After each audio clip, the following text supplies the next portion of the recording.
Well, good morning. This is Fuzzy Road to Health, and I'm Fuzzy D.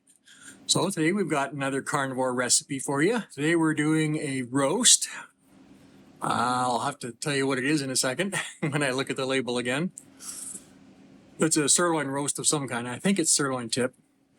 So this time we're going to be doing a 48-hour cook in the sous vide. Because I'm trying to do like a bit of a metabolic reset recently, I'm not going to be adding anything other than salt. And this time, instead of Himalayan salt, because it takes a little longer to kind of dissolve into the meat, we're going to be using just kosher salt. Let's get started.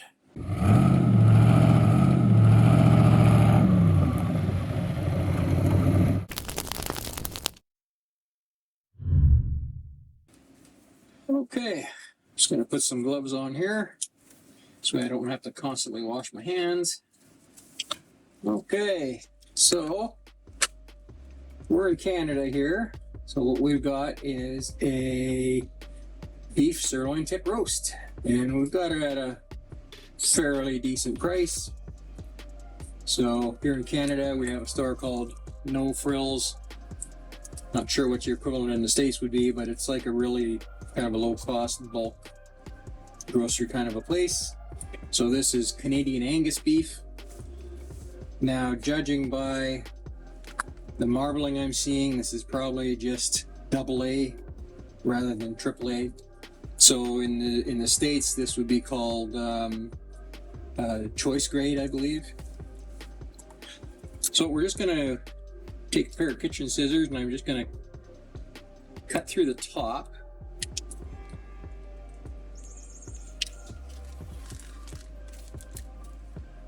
So we can leave the blood behind. So I'm just going to open this up a little bit and pull this out.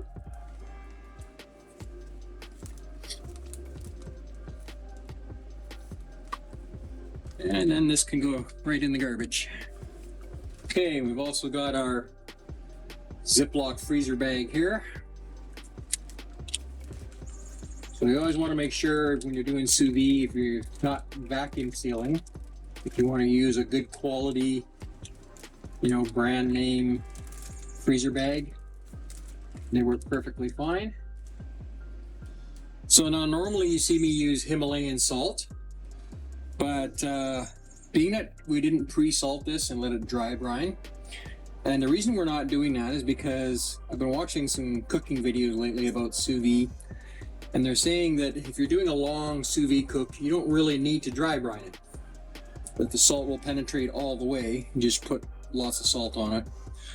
But since kosher salt goes into meat a little more readily, plus I've been wanting to try doing some stuff with kosher salt. The only stuff I've used kosher salt on previously is when I cured my bacon. So we're just going to use that for this roast, and we'll see what the difference in flavor is from the last roast I did. So now this is a big piece of meat, and when you're sous videing, you always need extra seasoning because a lot of that flavor winds up in the juices instead of in the meat. So now I didn't dry this off, we just pulled it out, and we're using the dampness from the blood still, coating a little bit of it, just to make it stick to the meat better rather than having to use a binder.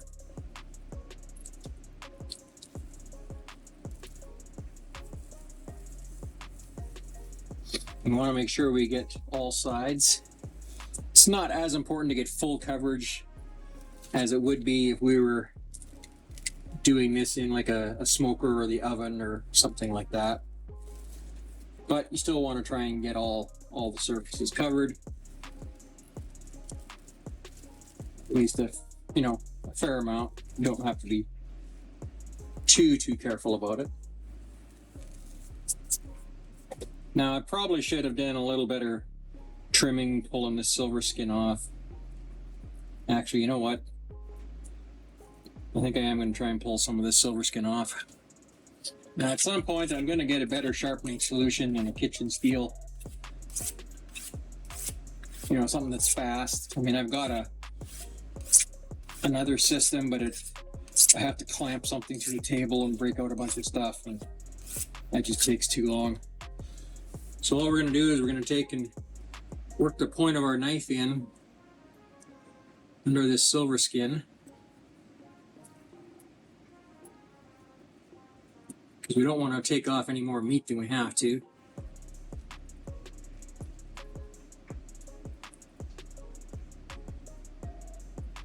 This stuff will not render no matter how long you let it cook, so definitely want to get this out of there.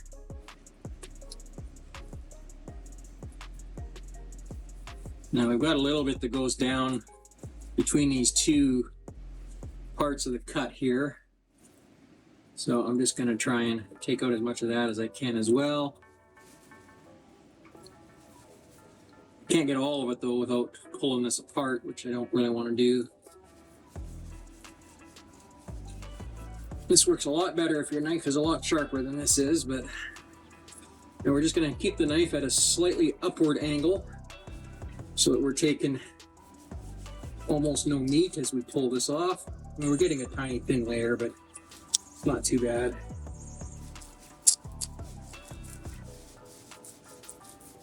And of course, the seasoning will not penetrate this, so that's another good reason to take it off.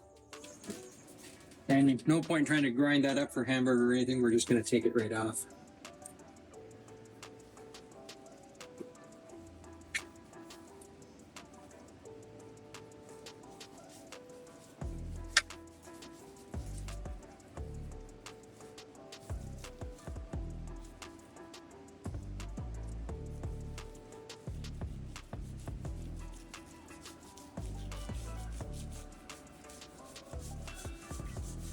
Now I got a little more meat there than I would have liked, but okay, I think we got the main parts of it off.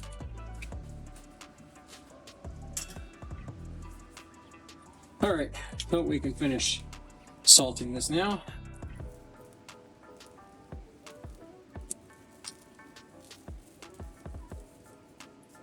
Yes, I know we're making a big mess, but hey, we're really cooking here, so we're gonna make a mess. But I'll have to clean this up clean this up after the fact. Okay, so we're gonna put it in the bag here, and you notice I turned the top inside out. That way the zipper doesn't get contaminated when we put the meat in. Now it's going to be a tight squeeze, but the meat should fit in there, and it's going to shrink a little as it cooks.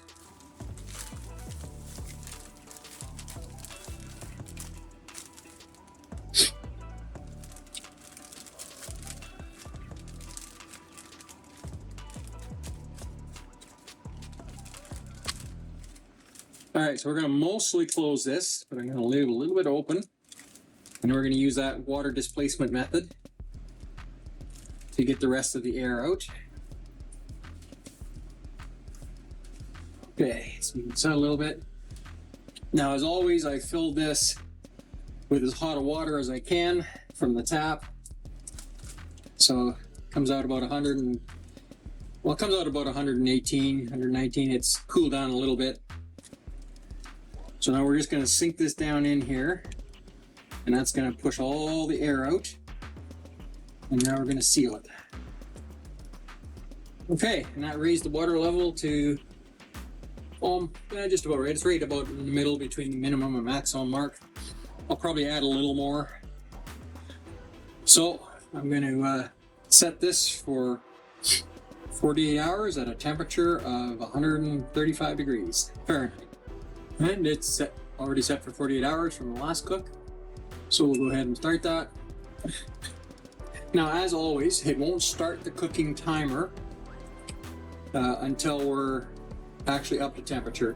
Actually, I'm going to go back and add a little bit of time, because I discovered that the clock on this Kitchen Boss on longer cooks isn't exactly accurate, so I'm going to actually add an extra hour. Actually, we'll make it an hour and a half, and then I'm going to set an alarm for when it's supposed to be finishing up, just to be sure. Okay, so that's going to carry on. and I'll bring you back when we're ready to take it out. Well, good morning, folks. So we've completed our 48-hour sous vide on this roast. So I've taken it out of the sous vide bath, put stuff away, and then let it cool for about 20 minutes or so, a bit of a rest. Now with sous vide, you don't necessarily need to let it rest, but being that I'm going to basically cut this up into nice steaks and then sear them, and then I want it to cool down a bit so we don't wind up overcooking them. So let's get started. Before we take it out of the bag and start doing anything else, I'm going to put our burner on. Now I've got a couple nice big dollops of lard, which is pork fat. So we need that nice layer of oil in the pan, or fat in the pan, so that when we go to sear it, we get a good contact between the heat and the meat. If you don't have that in the pan when you go to sear the meat, you don't get the even browning, you just get like a few little brown spots. So you have to have that liquid fat in there so that you get a proper sear. So I'm going to turn that on to high. Well, the first thing I'm going to do is just open a corner of this. I'm going to pour the juices out, and we'll use them as au jus. Oh yeah, lots of nice au jus. Now remember that we only used just kosher salt on this. I'm wanting to go a little cleaner for a little while since I just finished my metabolism reset with the sardines. And if you want to know how that went and more of the details on it, there'll be a separate video on that. I'll link that right up here somewhere, and I'll also put a link in the description. Okay, so we can set our au jus aside. We can actually pull our roast out. Oh, spilling juices everywhere.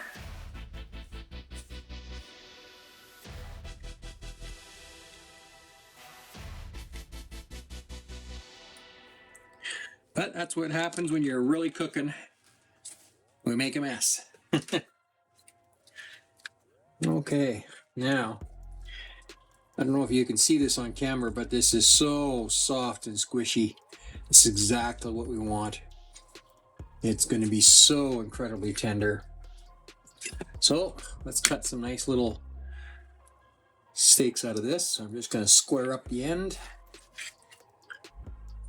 And I'm going to cut these about 1 inch thick. Oh man, the knife is just cutting through this like butter. Now this one's a little thicker because I'm trying to accommodate the fact we're going kind of like 2 different sections. If you look in here, see it's kind of, you can see this marbling through the middle there. So that's 2 different muscles joining. But look at how perfectly tender that is, and how perfectly medium rare. It's exactly what we want. A little bit of a squeeze. You can see it's still nice and juicy. Now we'll just square up this other end. Now I'm just going to give that pan a little more time to heat up. Okay, so it looks like our fat's starting to smoke a little bit, so that's just perfect.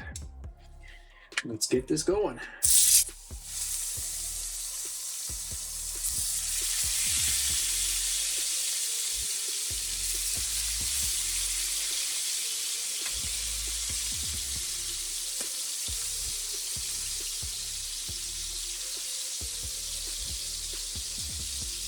Okay, so we're going to let this go about a minute on each side, and I'm going to time it.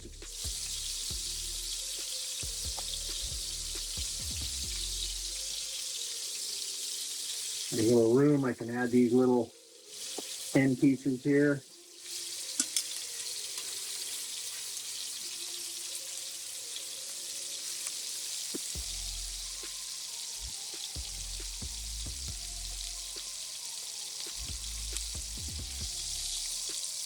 I guess you put it on for a little longer.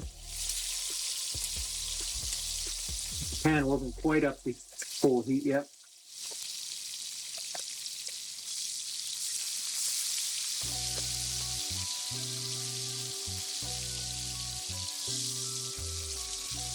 So I think because the meat is so juicy, there's a lot of moisture coming out, and it's not searing off as fast as it normally would. So this may take a couple of minutes per side to get the sear we're looking for, but the meat's thick enough that it's not going to ruin our nice medium rare.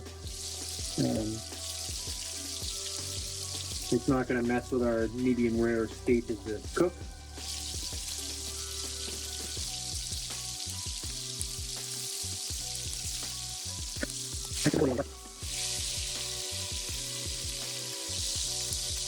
Yeah, now we're talking.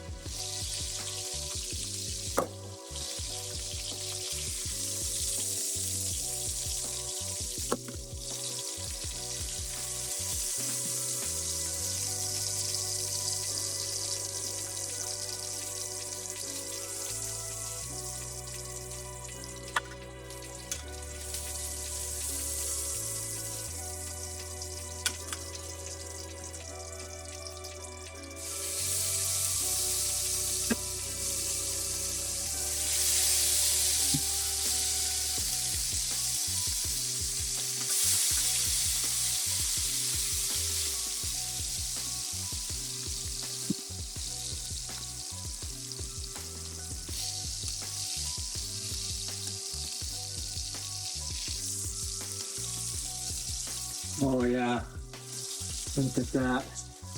That is just beautiful.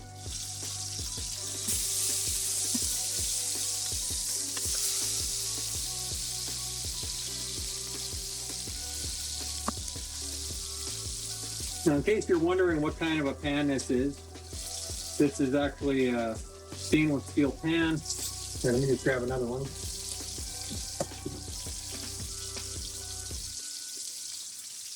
And if you can see that here, if you look on the bottom, this has actually got quite a thick bottom.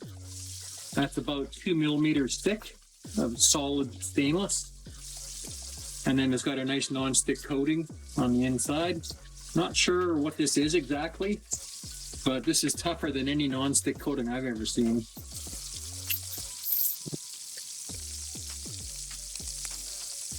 Okay, we can turn our burner off now. We're just a few more seconds to go here.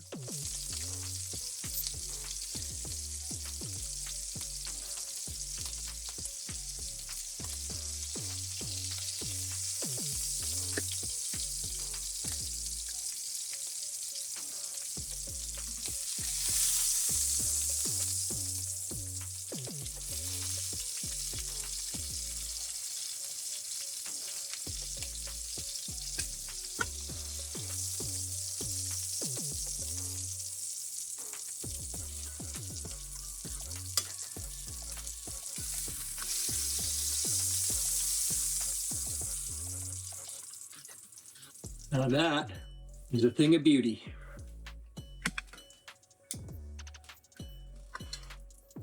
Okay, and I'm just going to pour our leftover fat back into my little cup where I keep it. Don't want to waste any of that.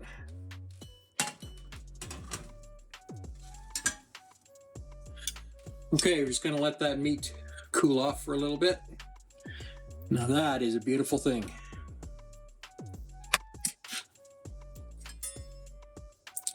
So this little piece over here is actually, this was in the first pan, so this will cool down a bit.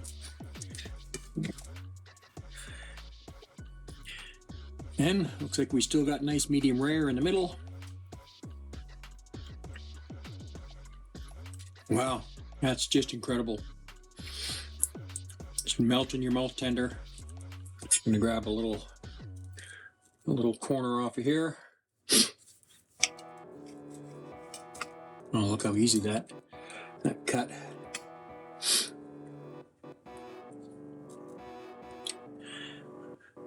Now it's got a little more than medium rare on there now. It's more like a medium, but that's okay. I'm good with that. Now I was able to just cut that little chunk in half just with the fork. That's how tender it is. So let's try this from one of the main steaks there.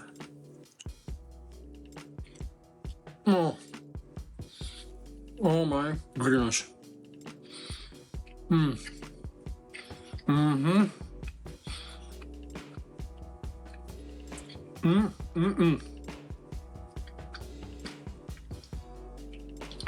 Wow, that is just incredible. And even though we didn't dry brine it ahead of time, because it's sous vide and it was such a long cook, that salt flavor goes all the way through the meat. I'm so happy with that. So if you enjoyed this recipe, please make sure to like and subscribe and hit that notification bell so you don't miss the next recipe or other videos we do on this channel. Thanks for hanging out with us today. We always appreciate you being here. We'll see you on the next video. Bye for now.